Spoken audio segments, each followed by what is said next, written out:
Shalom Bracha, mes chers amis, pour les halachot du jour. Il est intéressant d'attirer votre attention que jusqu'à présent nous avons parlé de l'importance des selichot. Mais on oublie souvent qu'il y a quelque chose qui est très important aussi, qui s'appelle le Tikkun Chatzot. Qu'est-ce que c'est le Tikkun Chatzot? C'est une prière que le Harizal HaKadosh, Rabbi Yitzhak Luria, a instaurée pour se souvenir de la destruction du temple et de demander à Dieu qu'il puisse ramener le troisième temple.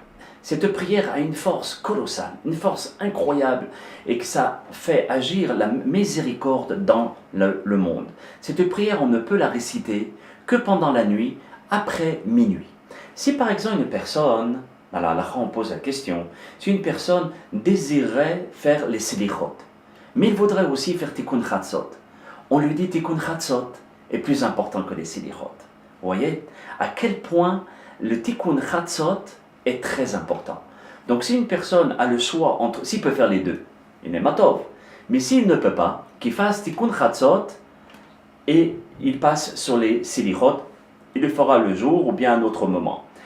Maintenant, concernant le mois de Elul, beaucoup de personnes pensent qu'il ne faut pas se marier ce mois-là. Le Rav Ovadia Yosef Shlita nous dit qu'il n'y a aucun problème pour se marier pendant ce mois-là, et au contraire, c'est un bon mazal, et qu'Hachem bénisse tous les mariés, et aussi ceux qui se marient le mois de Elul. Et concernant les Sheva Brachot, même s'ils se sont mariés la veille ou 2 jours avant Rosh Hashanah, concernant les 7 bénédictions, les Sheva Brachot qu'on fait pendant 7 jours, eh ben on les fera le premier jour de Rosh Hashanah et aussi le deuxième jour de Rosh Hashanah.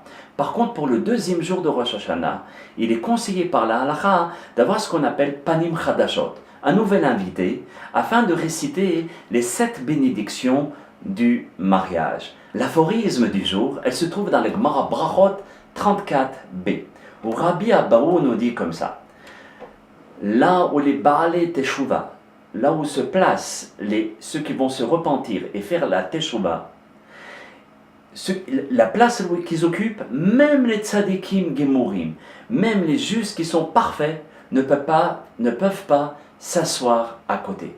Pour dire à quel point quelqu'un qui fait la Teshuva peut être haut. Même le grand tzadik ne peut pas s'asseoir à côté de lui. Qu'Hachem nous aide à faire Teshuva chez les Ma Bezat Hashem, surtout pendant le mois de Elul. Bracha ve'atzlacha, et à demain si Dieu veut, Bli Neder.